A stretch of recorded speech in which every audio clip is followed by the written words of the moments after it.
online. Ganon din kayong lahat na narito. Ako po ay nagagalak na kayong lahat ay naririto. Palakpakan natin ang ating dakilang Diyos.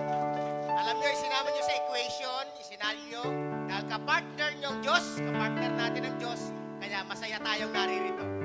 Welcome po, Jesus Black Batangas Church. Tayo po ay darako na sa ating church news and announcements. Baka po tayo ay nahihimbing, nahihimlay, yan po. Patuloy pong dumarako at lumalapit na po ang ating inaabangan. 78 days before Christmas. No? Sabay po niyan ay hindi lamang himig ng dampi ng hangin sa ating mga balat, bagkos yung mga nalalabing araw, para po ihandog natin sa Lord. Yan po, nung nakaraang Huwebes, October 5, ginunita po sa buong sandaigdigan ang World Teachers Day. Palakpakan natin ang dakilang Diyos.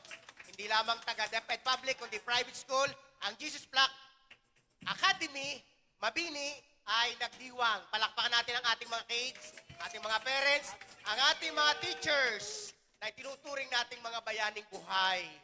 Walang magiging abogado, guro, doktor, anumang mga profesyon, engineer, kung hindi dumaan sa kamay ng dakilang mga guro. Palakpakan natin ang ating mga guro. Sa pangunguna ni Pastor Mike, ni Ma'am Eunice, ni Ma'am Ina Muriel, ni Ma'am Leka, ni Ma'am Eka, Ma'am April, Ma'am Rose Ann, April ang aking nakaalala, April eh. Rose Ann. Sino pang guro? Si Jesus Black. Si Melvin. At yung iba pang mga naging kapanalig natin sa gawain sa Jesus Black since ipanganak ang academy natin dito sa bayan ng Mabini. Palakpakan natin ang ating mga guro at staff ng Jesus Black. No? Salamat din sa malinamnam ng mga gift. Handog natin sa kanila na napaligaya natin ang ating mga guro kahit sandali man lang. Sa kanilang buhay ay mayroong umaalaala sa kanila. Ganon din ang mga bata, sumaya naman sila dahil alam nilang may Teacher's Day, masayang-masaya ang mga kids. Amen po, mga bata.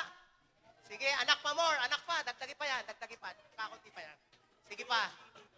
Sunod po ay ang ating prayer meeting every Friday at 5 p.m. Taas ang kamay ng naririto nung nakaraang Biyernes. Sino nagturo nung nakaraang Biyernes? Si Mami Janet, patungkol saan ang paksang tinalakay? Yun. Amen. Paulit po, Ate Neds. The invitation of God po. Talaga naman, kayo ba'y inaanyayahan ng Panginoong Diyos? No? Plus points? No? Ate Neds, ikaw ay kabilang sa teaching force ng Jesus Black, kaya welcome sa iyo. Salamat. Ganon din si Mami S. Nagpatotoo, kita nyo naman. Pagbasda nyo, larawan ni Mami S. Talagang naroon. Ninanamnam niya ang pag-ibig ng dakilang Diyos.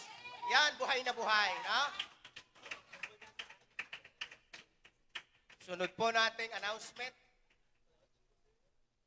Mga kapatid, yung nakaraang unang Sunday po natin, nung nakaraang Oktubre 1.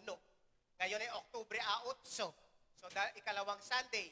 So, 8,497 pesos. Palakpakan natin ang dakilang Diyos. So, mga kapatid, ako isisinsay lang bahagya. Matagal nating napapanood yan sa screen at sa ating gawain. Almost mga 4 months nang nakalilipas, tayo po ay hindi sumusuko. Hindi po natin naaabot.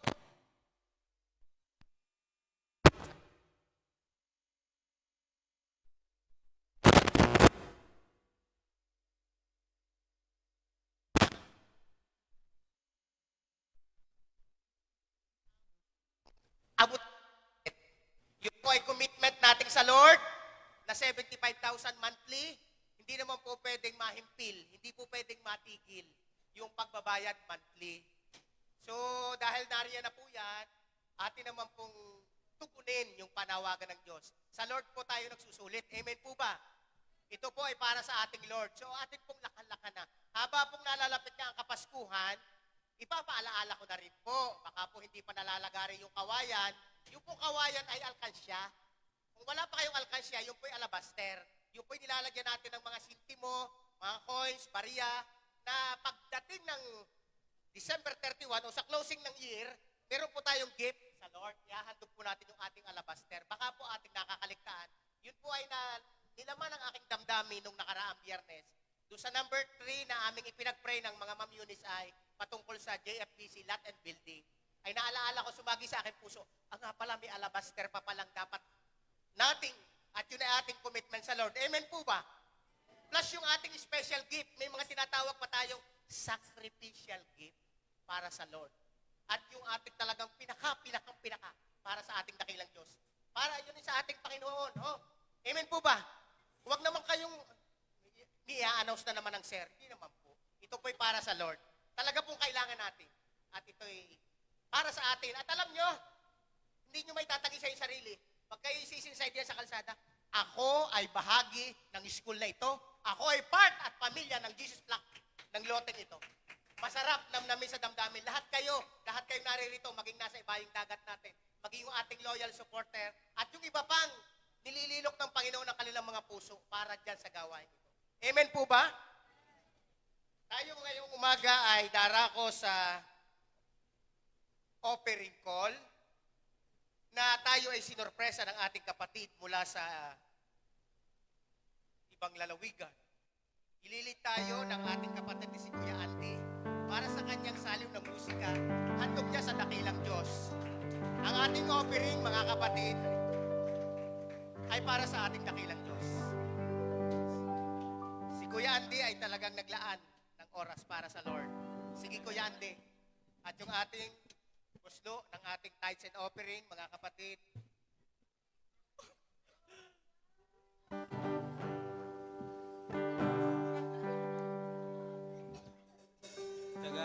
Dumaguete pala. Amen. Once again, mayong magandang umaga po sa ating lahat. Amen. Kayo na po ay handang magbigay sa ating buhay na Panginoon at tayo po ay tumayo para po ay ating purihin ang ating Panginoon. Amen? Amen. Amen. Alright. Praise God. Hallelujah.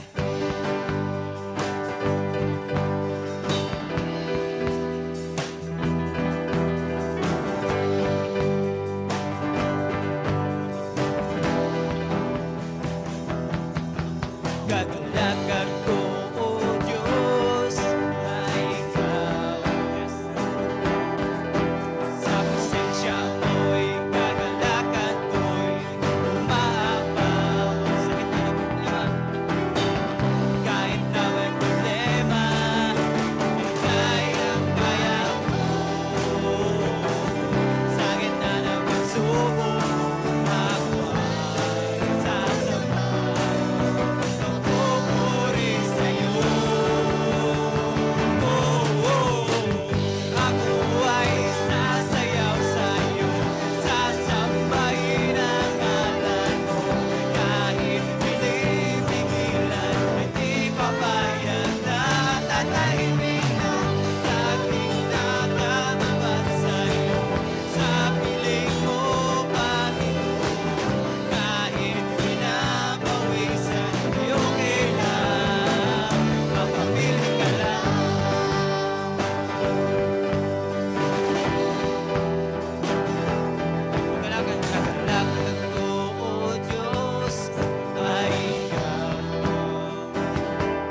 bata, sige po dito.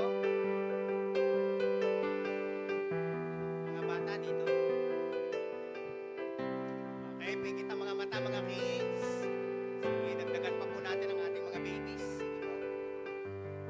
Dakilang Diyos sa umagang ito, laki pang aming pasasalamat dahil napakarami na binibigyan mo ng pagkakataon. Lalo tigit ang mga bata namin, ang aming mga anak na nag-aaral sa Jesus Black Academy. Lalo tigit ang mga magulang na patuloy na nagtitiwala. Hindi dahilan upang hindi maka-attend ng church dahil may mga maliliit na mga bata. Bagkus may Sunday school na kumakalinga at nagtuturo at nag-aaral ang mga batang ito, nag-i-enjoy para sa salita mo, O Lord God. Nawa sa murang isipan nila ay kanilang maitanim sa kanilang mga puso ang binhi ng pagmamahal ng dakilang Diyos, O Lord God. Tinataas din po namin, Panginoon, ang tithes and offering, ang lahat ng nagkaloob, lalo tigit, yung mga pledges, commitment namin ito sa iyo, naway papagyamanin pa po ninyo ito, O Lord, na maabot namin ang aming mga expenses at mga buwanang bayarin, Panginoon, sa lot and building, O Lord God. Lalo tigit ang ng mga gastusin sa paaralang ito, O Lord God. Pagpalain mo, O Lord God, ang mga biyayang ito, naway ang lahat ng nagbigay at magbibigay pa, Panginoon, ay patuloy mong pagpalain, patatagin ang kanilang mga trabaho, yung mga prayer request ng increase, salary increase, bonuses, at lahat ng mga gifts, benefits, Panginoon, ngayong buwan na ito, hanggang sa darating na Disyembre, naway patuloy pang dumaloy ang lahat ng mga bonuses at benefits, Panginoon, para sa aming church, para sa aming kapatiran, O Lord God. Pagpalain mo po, dinidismiss namin ang mga students nito, ang aming mga children na ito, sa pangalan ng Jesus, ang lahat ay magsabi ng Amen. Sa dakilang Diyos ang papuri. Tawagin na po natin ang maghahatid ng mensahe ng ating dakilang Diyos, ang ating pastor, walang dili iba, kundi si Pastor Mike Ubadin. Palakpakan po natin si Pastor Mike. Salamat, Sir Dennis.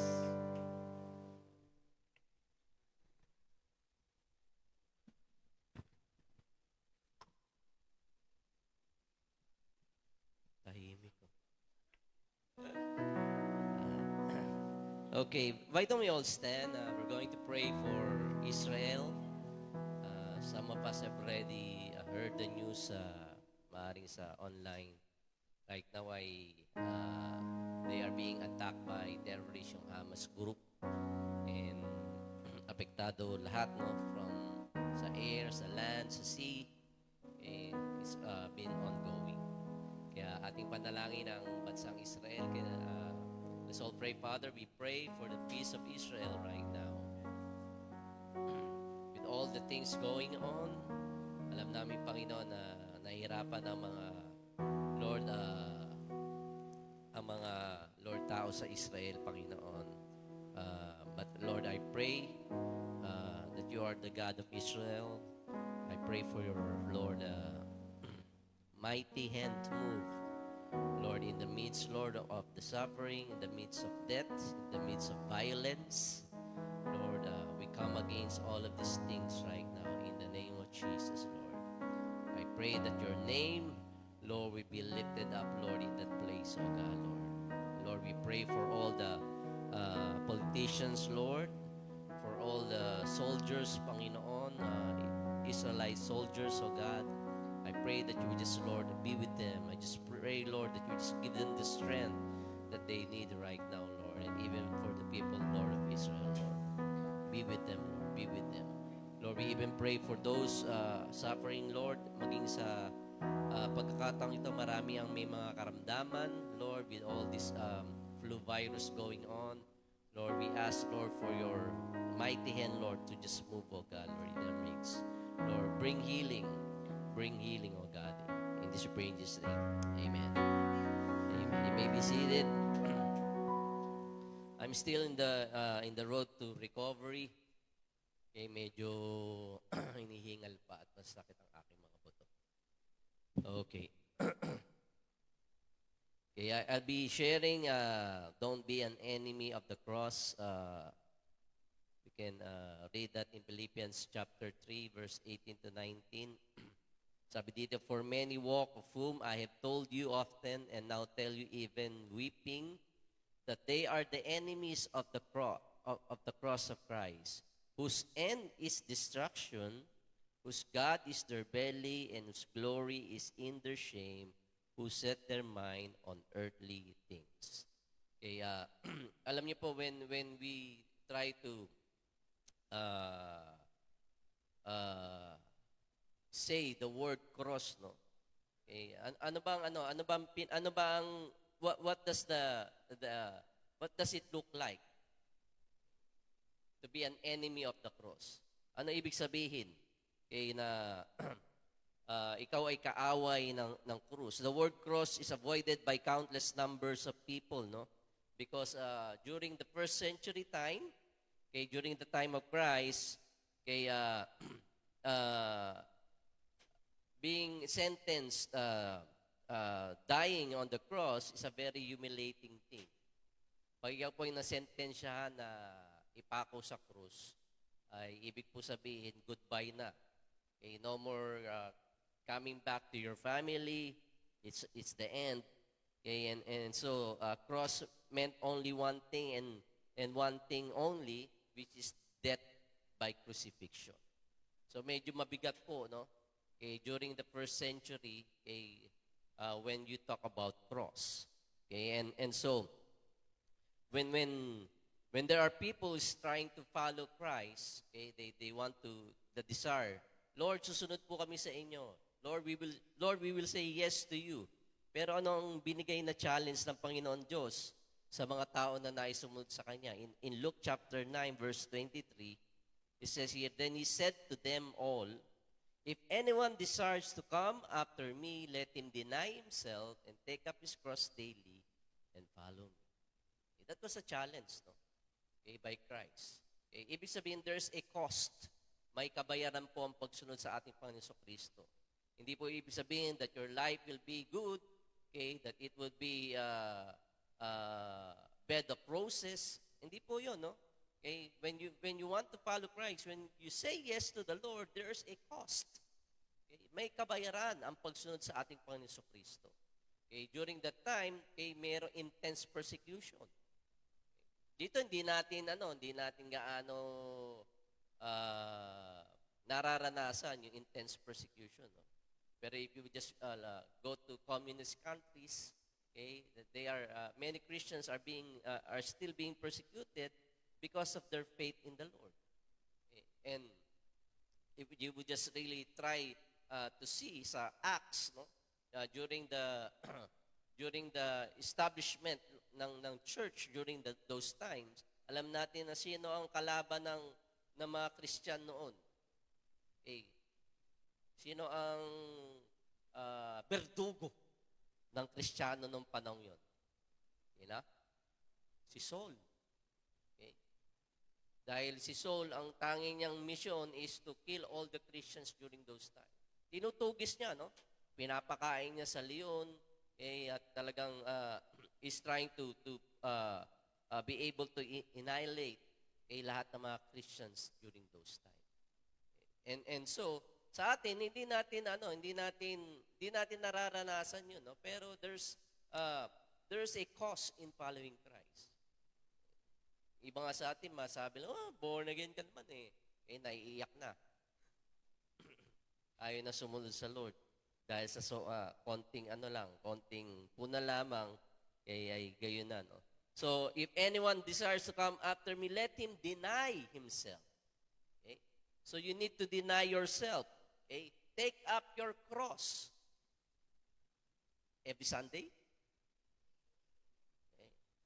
So the Bible says, the Word of God says, take up your cross daily and follow me. Sa 1 Corinthians 1:18, ito sabi ni Paul, no, for the message of the cross is foolishness to those who are perishing. Walang kabuluhan para doon sa mga tao who are perishing, but to us who are being saved, it is the power of God. Okay? Ito yung kapangyarihan ng Panginoon Diyos. Okay? So sa iba, foolishness to. Okay? Maybe some of us who are here are just, why am I here? Okay? Why am I standing here? Why am I worshiping? Okay? What am I doing here?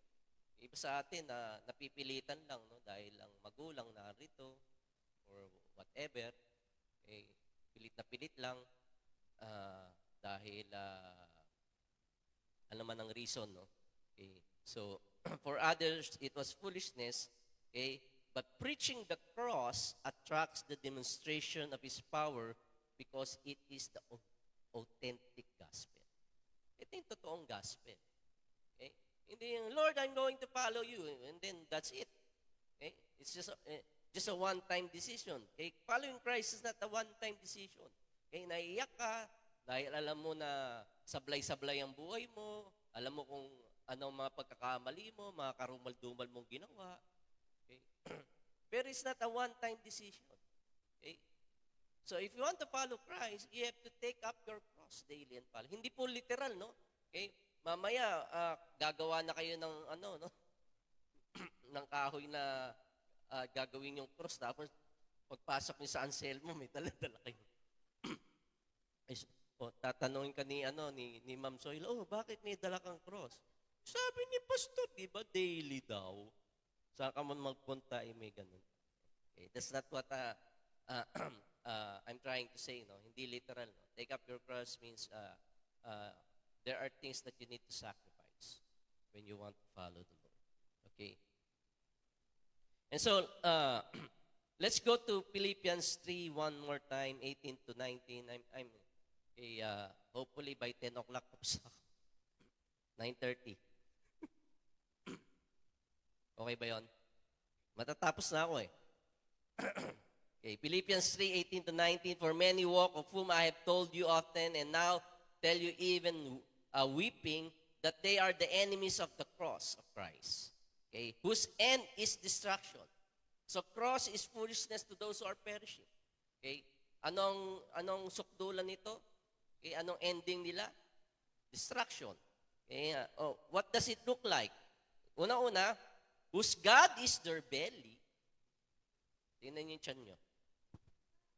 Whose God is their belly, and whose glory is in their shame, and who set their mind on earthly things. Okay, so those are the three characteristics, okay, of people who are enemies of the cross. First, whose God is their belly. Second, whose glory is in their shame. And third, who set their minds on earthly things. Pag-usapan po na natin whose God is their belly. Okay? Whose God is their belly means these people are controlled and driven by their natural appetite. Okay? And have no eternal appetite. Okay? So, tinitingnan lang nila yung sa ngayon. Okay? What really be able to feed, okay, yung pleasure ng kanilang buhay. Okay? Yung kung ano yung sinasabi ng kanilang laman, kung ano yung kanilang nararamdaman. Okay, these people always try to decide, okay, in their lives, okay, by using their five senses. Ano yung mga five senses natin? Okay, alam niyo na. So ito ang kanilang pinaiiral, okay? Their five senses, because they don't have eternal appetite. Wala silang wala silang eternity. Okay? Wala silang eternal purpose. Okay? Why they are doing things in their lives. Okay? So, they could be a born again Christian, but have a different nature. Pwede ba yun, Pastor? Okay. Pwede po yun eh. Okay. Mamaya bibigyan ko ng diin. Paano nangyari yun? Okay. So, whose God is their belly. Okay. Ano po ang ating, ano po ang pinaiiral natin sa ating buhay, mga kapatid? Kung ano lang yung nakikita natin, kung ano lang yung napifeel natin, kung ano lang yung naririnig natin, kung ano lang na nararamdaman natin. Okay? Whatever really try to satisfy your pleasures, okay, sa ating buhay. Or are we doing things because this have eternal purpose in our lives? Okay. The second thing is that whose glory is in their shame. Always remember, brother and sister, that we are designed to live in the actual manifest glory of God. Pag sinabing glory of God means the presence of God. tayo po ay dinesign ng Panginoon Diyos para maramdaman natin, ma-experience natin yung actual manifestation of God's glory, okay, which is God's presence. Dahil sabi sa Romans 3:23, ano sabi doon? For all have sinned and fall short of the glory of God. So dahil tayo nagkasala, dahil lahat tayo nagkasala, we fall short of the glory of God. Ang ibig lang sabihin noon, mga kapatid, the glory of God is the target. Yun ang ine-aim natin. Kaya lang hindi tayo lahat nakakaabot doon. Why? Ba't di tayo nakaabot? Because all have sinned. Dahil lahat ay nagkasala. So the main target, okay, the main purpose is for us to be able to reach the glory of God. Because we are wired, okay, to be able to encounter God's glory. Okay? Na tayo ay makapag-interact sa kaluwalhatian ng ating Panginoon Diyos. Okay? That is the design target, okay, na ninanais ng Panginoon Diyos sa atin. But because all have sinned, okay, and so we never reach. Hindi natin nakakayanan, hindi natin naaabot ang kaluwalhatian ng Panginoon Diyos. Okay? We never had a time to really be able to experience or encounter God's presence in our life. Right? That's why when we come to church, we want to experience God's presence. Okay? When we come to worship, we want to experience the manifest presence of God. Okay? We want God downloading in us His words. Okay? Kung ano yung sinasabi niya sa atin. Kasi kundi, you'll just be singing songs. Ha? Di ba? Kanina, you'll just be singing songs.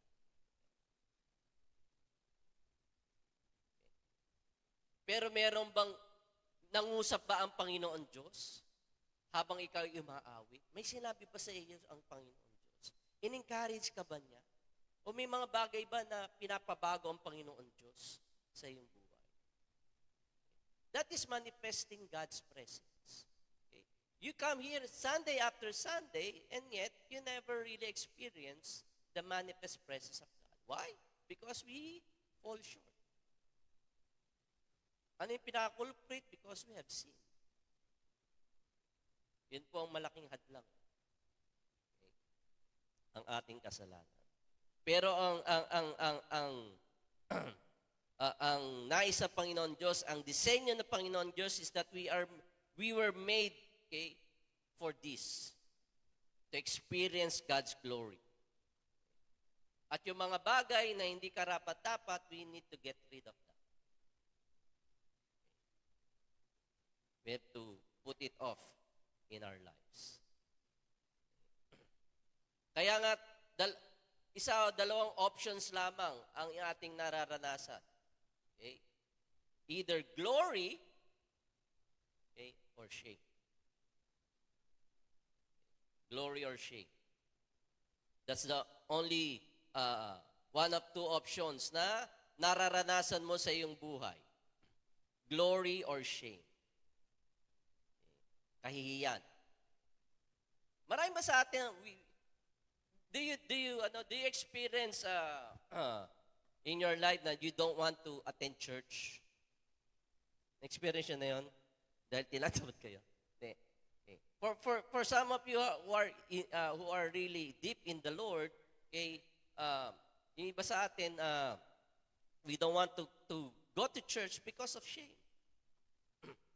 Dami ng sablay, ang dami ng issues, all of these things. Kaya ayaw mo nang magano. Okay. You miss the target. Okay. You fall short. What's the target? Glory of God. Presence of God. Okay. The manifest presence of God. I want to encounter you, Lord. Okay. Yung bang panalangin nyo every Sunday you come to church? You're excited to come to church because you want to be able to encounter His presence. Okay. That the love of God is going to touch you. So one of two options lamang ang nararamdaman mo, either glory or shame. Okay. Kaya Sinabi ko kanina, you might be born again and yet you have a different nature. Okay? You might be here coming Sunday after Sunday, pero you have a different nature. Shame is the way Judas point to ways. Kilala natin si Judas. Okay? Ba't walang gusto sa ating mga anak na ipangalang Judas? Di ba, no? Sagwa, di ba? Pero Judas is one of the disciples. Right? He's one of the chosen. Okay? He's one of the 12 disciples of Christ. Have you forgotten about that? Okay? Lahat ng mga miracles na ginawa ng Panginoon Kristo na kasama ang mga kasama ang 12 disciples, he was there. Right? He was there. He was experiencing it, seeing it with his eyes. Okay? Nung naglakad si Pedro, kita niya yun. All of the miracles that Jesus had done, okay, Judas experienced that. Okay. Tama po ba? Okay.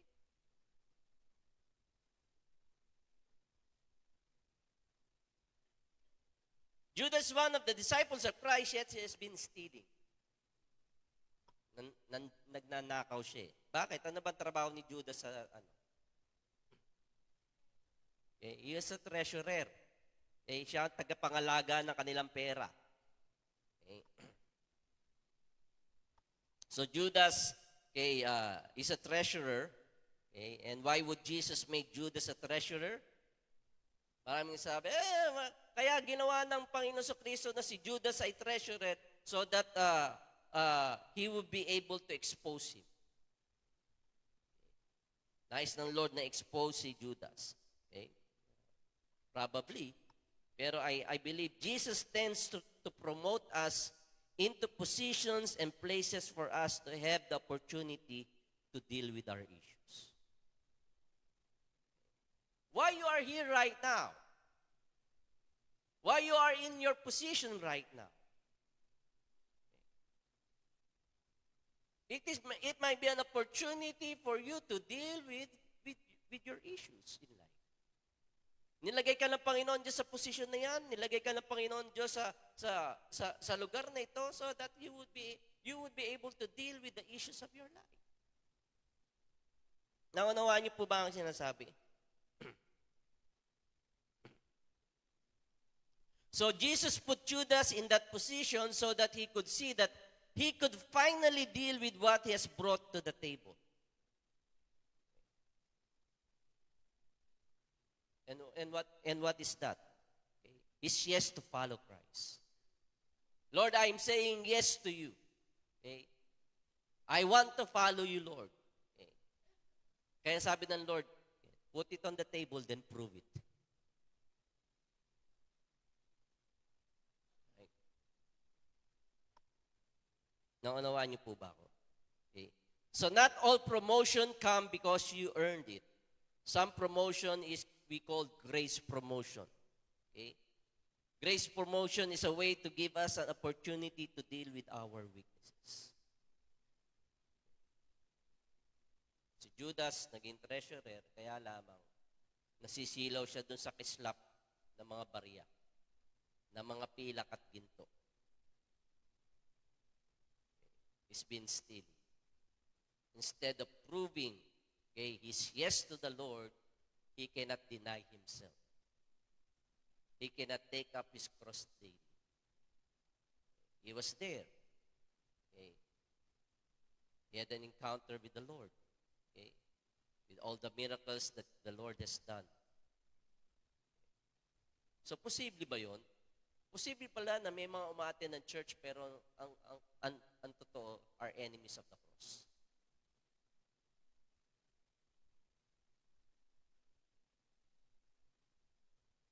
Kaya tanong mo sa iyong sarili, am I the enemy of the cross?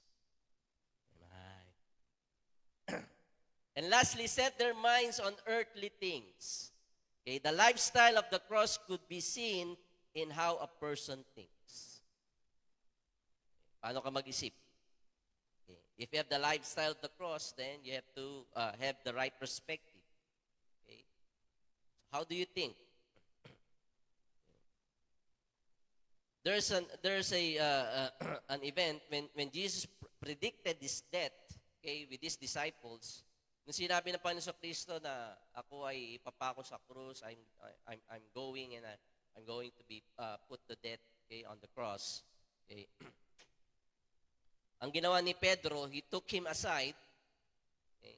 Hinila ni Pedro ang Panginoon Kristo, okay, and he started to rebuke him. So, ibig sabihin, Peter rebuking Christ. Okay. So, that's not a good idea, right? Okay. Peter rebuking Christ, that's not a good idea.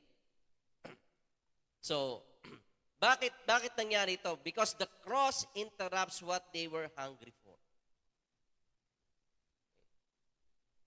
Dahil sa kaisipan ng mga disipulo at that time, dahil sila ay in a wide perspective, no? Okay? Dahil sila po ay oppressed ng Roman government, at sa pagkakataong ito, with all the miracles that Jesus have done, nagiging popular na ang Panginoon Kristo. Okay? And so they are trying na through Christ, okay, ay magkaroon ng revolution. Okay? Maipambabaw nila o sila ay makapag-alsa sa Roman government, sa Roman Empire. Pero that's not the purpose why Jesus Christ came here. Hindi yun ang layunin, okay, ng Panginoon Kristo. Pero si Pedro, yun ang ninanais niya. Okay? Kaya niya ni-rebuke si Jesus Christ. Hindi mangyayari yan, Lord. Okay, over my dead body. That's not going to happen. Itong pinaplano namin.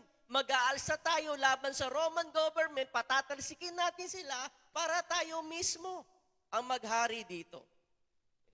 Remember when yung mga disipulo yung nag-away-away, na tinanong nila, sinong paupuin mo sa iyong kaliwa at sa iyong kanan?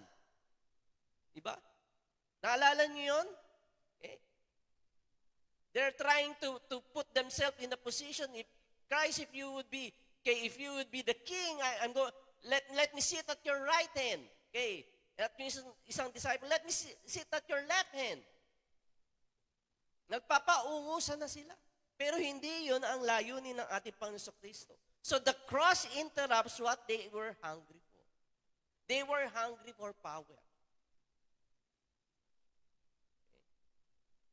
But the cross interrupts it. Anything the cross interrupts, they were hungering for a wrong appetite. Itong ninanais nila, itong dinidesire nila. Okay. But the cross is going to interrupt it. Kaya nga, the Lord in His mercy changed the moment. Okay? Anong sinasabi ng Lord? You take the passion you have for this and redirect it towards something eternal. Yung pagnanais mo, at yung desire mo para dito, i-redirect mo yan to something that's eternal. Something that's eternal value. Kaya ano sabi ni Jesus kay Peter? Strongest rebuke na nakuha ni Pedro. Get thee behind me, Satan.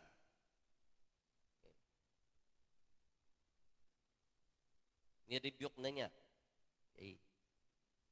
si Peter. Why? Because your mind is not set on the things of God. Is your mind set on the things of God? Brother and sister, the cross has no gray area. Walang bumalab sa cross. It's either black or white. Walang gray area po when it comes to the cross. Kaya bilang hamon po, mga kapatid, about isa sa atin, those are the 3 character traits being an enemy of the cross. So as a challenge, una-una, the cross is an endurance issue. Sabi niya, endurance. Okay. Because each day, sabi niya, each day. Again, each day. Okay. Each day you make a decision that is painful to me. Okay. Kontra to doon sa doon sa nararamdaman mo. Kontra to doon sa ninanais mo. kontra ito doon sa pita ng laman mo. Kaya each day would be a painful decision. Okay? Kaya kung kayo matagal ng Kristiyano, okay, ang pag-attend ng church ay struggle nyo pa, ay mukhang malabo-labo. Okay? Kung kayo matagal ng Kristiyano, ang pagdi-devotion, struggle nyo pa rin, talaga nga naman. Okay. So each day is a painful, each day is a decision that you need to make. Okay? It might be painful. Okay? So what makes it possible for a person to endure painful decisions? Paano natin nakakayanan? Okay? Na ang challenge ng Panginoon sa Kristo, if anyone wants to come after me, let him deny himself, take up his cross daily, daily, daily, daily, and follow me. How can we endure those things? Okay, with a mindset for eternity on the things of God. Because your mind is set on eternity. You have a different perspective. Anong perspective, kapatid? Anong pananaw?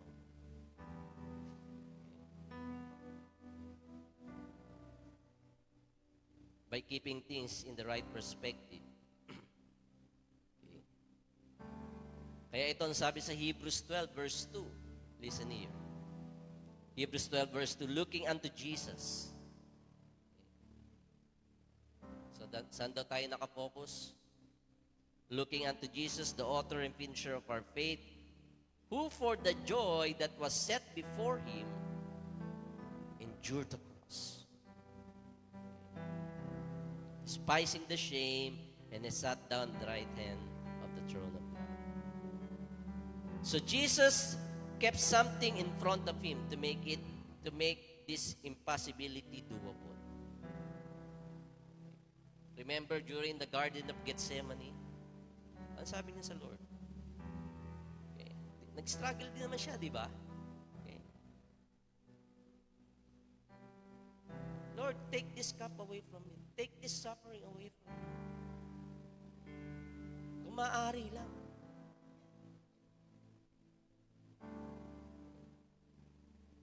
So he kept something in front of him to make this impossibility doable. Always remember that the effect of the cross in a person's mind is thinking differently. By keeping an eternal perspective. Yung pananaw natin. Hindi yung panandalian lang, hindi para bukas lang, hindi para next year lang, pero for eternity.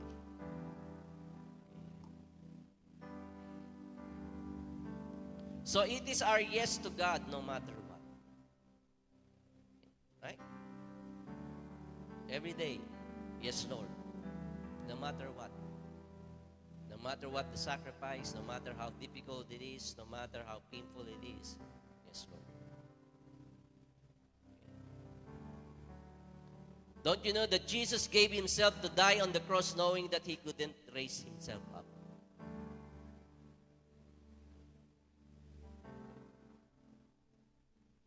I'll repeat that again. Jesus gave himself to die on the cross knowing he couldn't raise himself up.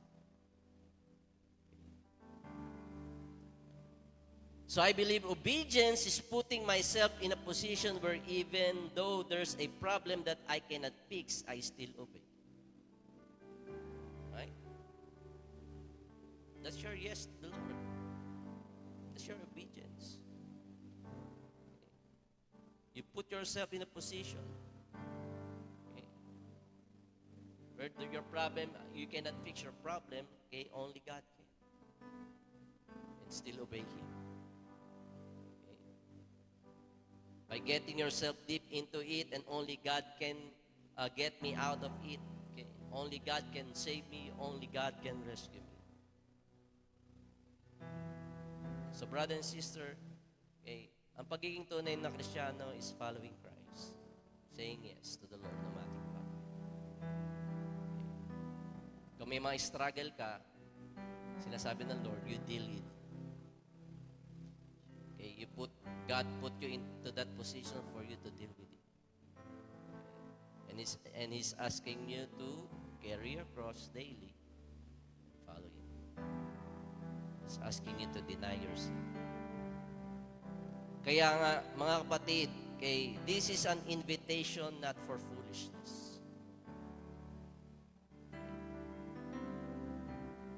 But this is an invitation, okay, for obedience. Okay. An invitation for obedience to the cross. Why don't we all stand, okay, in the presence of God?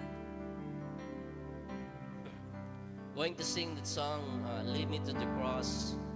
Okay. I let Ate Elika to lead us into this song.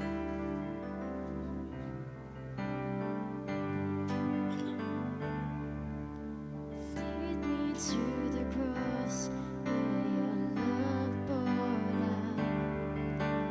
Bring me to my knees, Lord, I lay me down. Rid me of myself, I belong to you. Oh, lead me.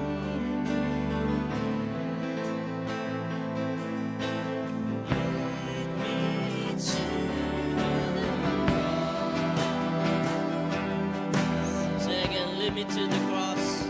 Lead me to the cross where your love poured out.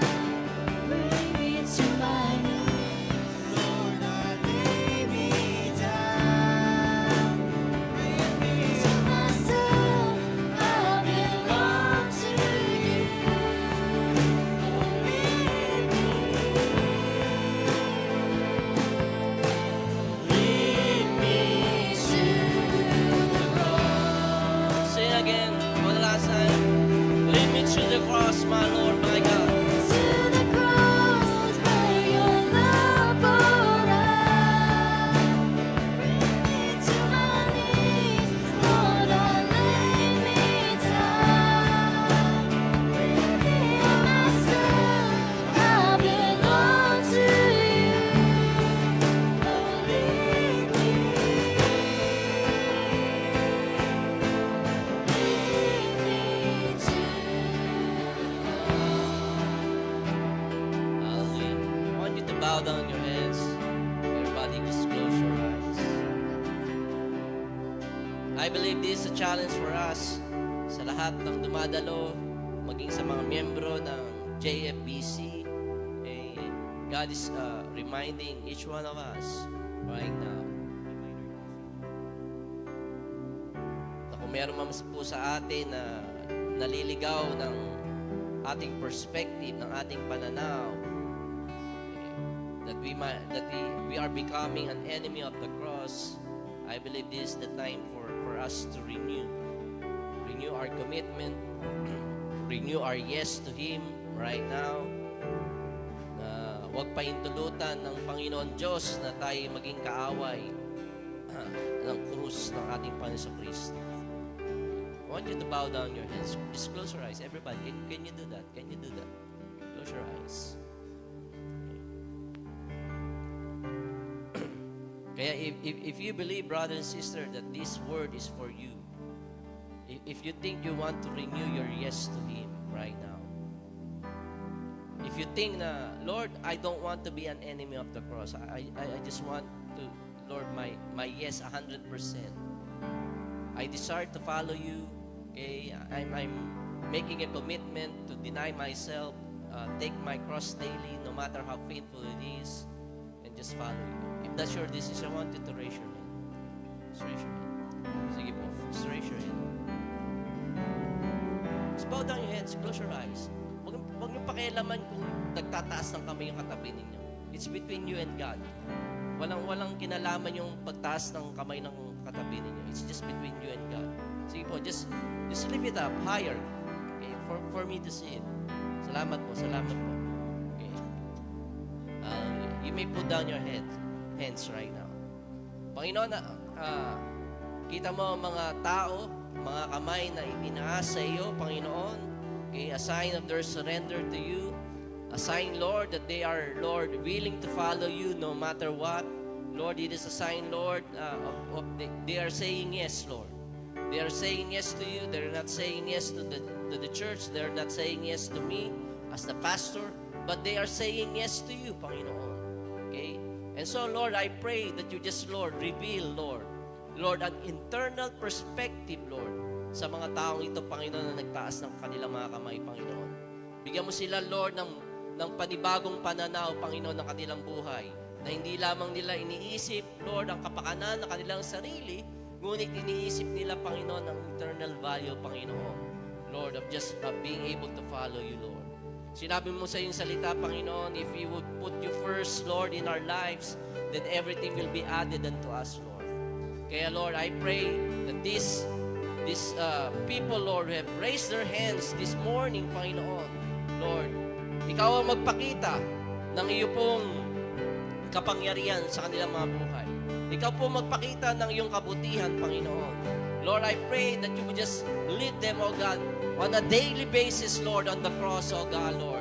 On a daily basis, O God, Lord. That the cross, Lord, is not just a symbol, Lord, Lord, ilalagay namin pendant, Lord, sa aming mga necklace, O God, Lord. But, Lord, it's a symbol, O God, Lord, of our commitment to you. It is a symbol, O God, Lord, of our salvation.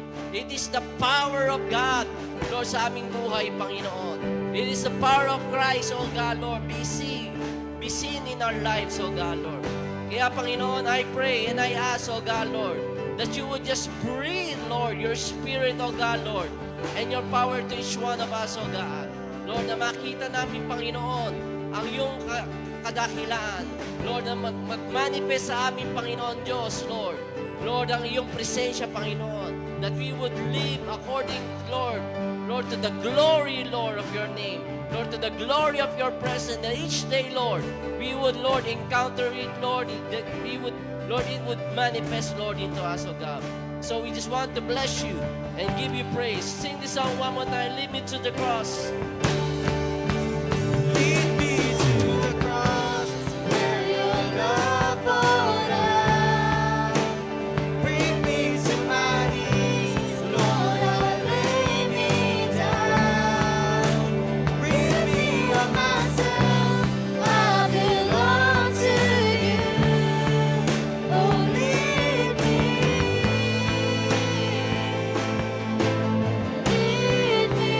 to the cross. Sing to your heart.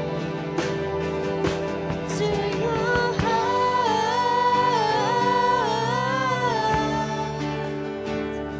To your heart.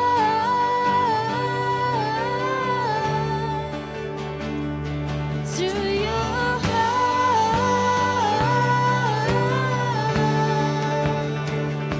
To your heart.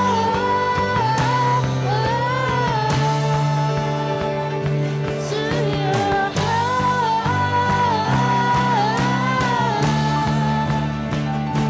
To your heart.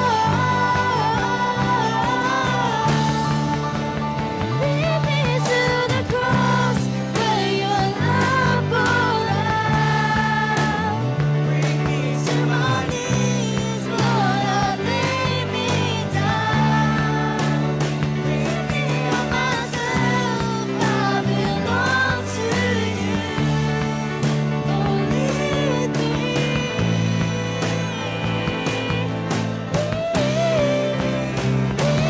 to the cross where your love poured out. To my knees, Lord, I lay me down. Rid me of myself, I belong to you. Oh, lead me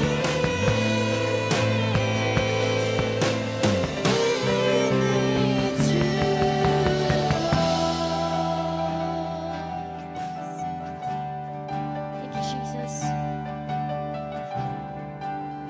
Oh Lord, we thank you, oh Lord God, for helping us, oh Lord, guiding us, oh Lord God, to your cross. Oh Lord God, we thank you, oh Lord God, because you're always giving us the chance, oh Lord God, to lay down our at your feet. We thank you, O Lord God, because you are full of grace, O Lord God. You give us unlimited chances, O Lord God, to come to you, to come to your glory, to come to your presence, O Lord God. Even if we fall, O Lord God, because of our sin, O Lord God, we thank you, O Lord God, because you're always there na magpapatawad sa amin, O Lord God. We thank you, O Lord God. Thank you, O Lord God, Jesus. We're so grateful and thankful, O Lord God, for your presence, O Lord God, that is always with us, O Lord God. It's true, Lord God, that you will never fail us, O Lord God. Your Holy Spirit will never fail, O Lord God. Lord, we just thank you, O Lord God, for this time that you have given us, O Lord God, so that we can come to your presence, O Lord God. And Lord, may you be with us, O Lord God, as we go in our separate ways, O Lord God. I know, O Lord God, na marami ka pa pong ituturo sa amin, O Lord God, throughout this week, O Lord God, and the coming days, O Lord God, ngayong linggo, O Lord God. And we thank you, O Lord God, because andun ka, O Lord God, na nangungusap lagi sa amin, O Lord God, sa mga ginagawa po namin, O Lord God, not just in our own houses, O Lord God, but nandun ka din kasama namin, Lord, kung kami man po ay nasa eskwelahan, kung kami man po ay nasa aming mga trabaho, O Lord God, lagi po kayo nandun. Lagi nandun yung presensya nyo, yung espiritu nyo, O Lord God, na nangungusap sa aming puso, sa aming mga utak. And we thank you, O Lord God, because andyan ka para sa amin palagi, O Lord God. Come on, let's just say, thank you, Jesus, because you're always there. Thank you, Jesus. You're always with us. And this we pray in Jesus' name. Amen.